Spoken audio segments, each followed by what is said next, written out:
On December 11, 2008, as the global financial crisis reached its peak, an unthinkable event unfolded in a luxury New York apartment.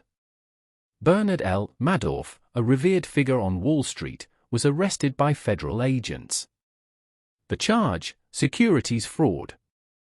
This was no ordinary arrest. It marked the beginning of the end for a man who had cultivated an image of unparalleled success and trustworthiness for decades. The revelations that followed would expose a financial deception of unprecedented scale, shaking the foundations of investor confidence worldwide and leaving a trail of devastation that spanned continents. The initial reports were staggering. Madoff was accused of running a Ponzi scheme estimated to be worth billions. The exact figure, however, would balloon beyond comprehension. Initially reported as a $50 billion fraud, the trustee later determined the total fictional principal lost by investors was approximately $65 billion. This made it, by far, the largest financial fraud in history, dwarfing previous notorious schemes. The sheer magnitude defied belief, challenging common understanding of how such an elaborate deception could persist for so long, right under the nose of regulators. Born in Queens, New York, in 1938, Bernard Madoff's journey began with seemingly modest aspirations. After graduating from Hofstra University in 1960, he founded Bernard L. Madoff Investment Securities LLC. He started with just $5,000, money earned from working as a lifeguard and installing sprinkler systems. His early business model was legitimate, focusing on penny stocks and eventually becoming a prominent market maker. This legitimate foundation would later serve as a crucial veneer, lending credibility to the illegitimate enterprise he would construct. Madoff quickly earned a reputation as an innovator. His firm was instrumental in developing the National Association of Securities Dealers Automated Quotations, or NASDAQ, an electronic stock exchange that revolutionized trading. By connecting brokerages electronically, Madoff democratized access to market data and sped up transactions, earning him significant influence and respect within the financial community. He even served as chairman of the NASDAQ board of directors, cementing his image as a visionary and a pillar of integrity. This public image was meticulously crafted, making any future accusation seem preposterous. Beneath the legitimate market-making operation, Madoff ran a separate, opaque investment advisory business. This was the engine of his fraud. It was a highly exclusive club, with Madoff personally selecting clients, many through referrals from influential individuals. He rarely advertised, cultivating an air of mystique and scarcity that made potential investors even more eager to join. This exclusivity fueled the perception that Madoff possessed a unique, almost magical, investment strategy, delivering consistent, above-market returns that seemed immune to economic downturns. It was the ultimate psychological bait. Madoff's allure lay in his seemingly impossible consistency. He promised steady, high returns, often around 10 to 12% annually, regardless of market conditions. While other fund managers experienced volatile swings, Madoff's performance chart showed an almost impossibly smooth upward trajectory. This stability was particularly attractive to wealthy individuals, charities, and institutions seeking reliable income rather than speculative growth. The promise wasn't just profit, it was peace of mind, an assurance of financial security in an often unpredictable world. This was the core appeal, obscuring the underlying deceit. When pressed about his strategy, Madoff offered a vague explanation, a split-strike conversion strategy, which involved purchasing blue-chip stocks and hedging them with options. This was a sophisticated, legitimate strategy, but Madoff's implementation was a complete fabrication. Investigators later found no evidence that Madoff executed any actual trades for his advisory clients. The trades, the returns, the entire investment portfolio, it was all an illusion, meticulously crafted on fake statements. This seemingly complex strategy was just a smokescreen, designed to confuse and deter scrutiny. The split-strike conversion was never executed. Instead, Madoff ran a classic Ponzi scheme. Early investors were paid returns using money from new investors. This created an illusion of profitability and attracted an ever-growing pool of capital. As long as new money flowed in, the scheme could sustain itself, paying out withdrawals and generating impressive-looking statements.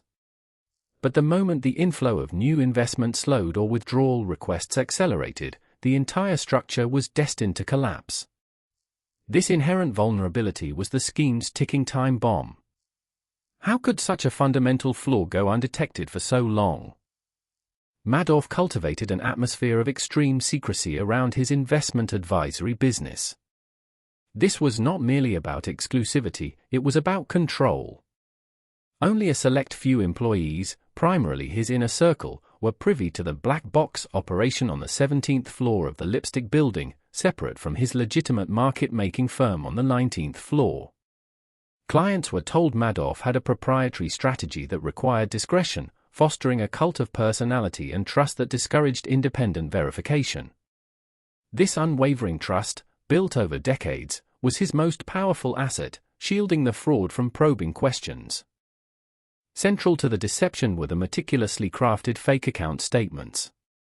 These documents, mailed quarterly or monthly, showed consistent gains, purchases of blue-chip stocks, and sales of options that never actually occurred. The transactions were fabricated, down to the last detail, including CUSIP numbers for non-existent securities. A small team, operating under Madoff's direct supervision, was responsible for generating these statements manually, often using old computer systems. These elaborate fabrications were designed to mimic legitimate financial reporting, giving investors a tangible, but entirely fictitious, record of their investments. Madoff's client base was not accidental. He targeted wealthy Jewish communities, especially in Florida and New York, leveraging shared social networks and philanthropic ties. He became a significant donor to charities and foundations, further cementing his image as a community benefactor. This tactic exploited an inherent trust within these tight-knit communities, where reputation and word of mouth carried immense weight. Investors felt a personal connection, believing they were investing with one of their own, making them less likely to question his methods or demand transparency. To broaden his reach while maintaining an illusion of exclusivity, Madoff relied heavily on feeder funds. These were independent investment funds that collected money from their own clients and then invested it entirely with Madoff. Funds like Fairfield Sentry, King 8 Global Fund, and Optimal Multi-Advisor were significant conduits, unknowingly funneling billions into the Ponzi scheme. These feeders added layers of separation, making direct client access to Madoff rare and insulating him from individual investor queries. They effectively laundered the money and diversified the victim pool, spreading the fraud's impact far wider. Even before the collapse, warning signs emerged. Harry Markopoulos, a financial analyst and fraud investigator, identified Madoff's operation as a likely Ponzi scheme as early as 1999. Markopoulos noted the implausibility of Madoff's consistent returns, the vague investment strategy, and the lack of independent oversight. He repeatedly presented his findings to the U.S. Securities and Exchange Commission, submitting multiple detailed complaints between 2000 and 2005, famously titling one "The world's largest hedge fund is a fraud." Yet, inexplicably, the SEC failed to act decisively, a monumental regulatory oversight. The SEC launched 5 separate investigations into Madoff's activities between 1992 and 2008, yet each one proved inadequate. Their probes consistently missed the core deception. Critics argue the SEC lacked the technical expertise to understand Madoff's purported strategy and relied too heavily on Madoff's own explanations and documents. Furthermore, personal connections within the financial community and a culture of deference to prominent figures may have played a role. This pattern of regulatory failure allowed Madoff's scheme to not only continue but to flourish for nearly a decade after serious allegations were first raised. Madoff's impeccable reputation and philanthropic activities shielded him from deeper scrutiny. He served on various boards, including the Securities Industry Association, and was a prominent figure in finance. This made him virtually unassailable in the eyes of many. His firm was audited by a tiny, unknown accounting firm, Freeling and Horowitz, located in a strip mall, a glaring red flag that should have prompted serious questions from regulators and sophisticated investors alike. But Madoff's mystique was so potent that even this obvious anomaly was overlooked, or simply attributed to his unique genius. The perception of his power was absolute. While Madoff's primary base was in New York, the web of his fraud stretched across the globe. Investors came from Europe, Latin America, and Asia. Wealthy individuals, large banks, hedge funds, and numerous charitable foundations worldwide entrusted their capital to Madoff. Countries like Spain, France, and the UK saw significant financial institutions impacted. This international scope underscored the devastating reach of his deception and the interconnectedness of global finance. It illustrated how trust, once betrayed, could trigger a cascade of economic and personal ruin across borders, affecting countless lives and organizations. For decades, Madoff maintained his calm, unflappable demeanor, even as his fraudulent scheme grew exponentially. He exhibited no outward signs of stress or guilt, projecting an image of quiet confidence and mastery. His personal life, though luxurious, appeared relatively understated compared to some Wall Street titans. This carefully constructed facade allowed him to evade suspicion, as few believed that such an outwardly respectable and composed individual could be orchestrating a monumental fraud. The disconnect between his public persona and his private actions was profound, masking the true criminal enterprise beneath. The truth, however, was about to shatter this illusion. The global financial crisis of 2008 proved to be the ultimate catalyst for Madoff's collapse. As markets plummeted worldwide, investors faced unprecedented losses, and many sought liquidity. This led to a surge in redemption requests from Madoff's clients, who now needed their money more than ever. The usual inflow of new investments, which had sustained the Ponzi scheme for years, began to dry up significantly. Madoff, who relied on fresh capital to pay off existing investors, found himself facing a critical liquidity crunch. The economic downturn was exposing the fatal flaw in his house of cards. As redemption requests mounted into the billions, Madoff grew desperate. He reportedly attempted to secure loans from banks, but his opaque operations and inability to provide verifiable collateral proved insurmountable. The legitimate market-making arm of his firm, while profitable, could not cover the massive shortfall created by the fraudulent advisory business. Madoff was cornered, with no new money coming in and an exodus of existing capital. The elaborate charade, sustained for decades, was finally reaching its breaking point, and Madoff knew he could no longer maintain the illusion. On December 10, 2008, facing imminent collapse, Bernie Madoff convened a meeting with his two sons, Mark and Andrew, who held senior positions in the legitimate market-making division of his firm.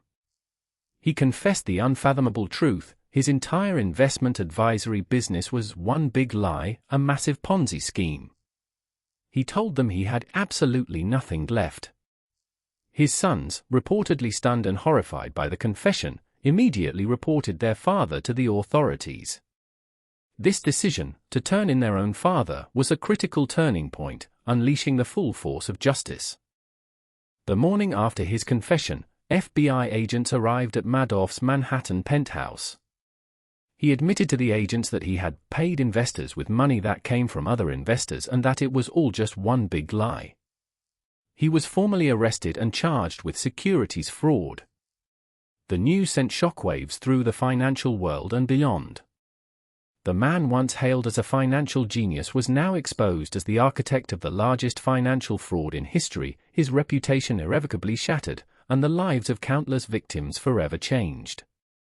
The world grappled with how such a prominent figure could fall so spectacularly. Following Madoff's arrest, federal investigators immediately began the monumental task of unraveling his decades-long deception. The Securities Investor Protection Corporation, SIPC, appointed Irving Picard as trustee to oversee the liquidation of Madoff's firm and recover assets for victims. The initial challenge was immense, separating the legitimate market-making operations from the fraudulent advisory business.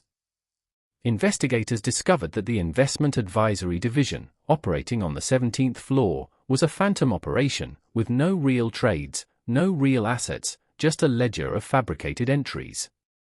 This confirmed the scale of the pretense. The evidence against Madoff was overwhelming.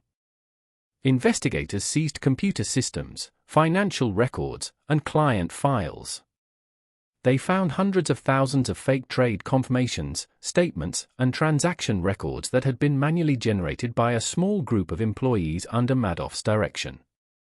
Crucially, they discovered that the investment advisory accounts held only a few $1 million, not the billions Madoff claimed. The money had simply been funneled through a single bank account at J.P. Morgan Chase and paid out to earlier investors, with the remainder used for Madoff's lavish lifestyle. The paper trail was extensive, but entirely fraudulent.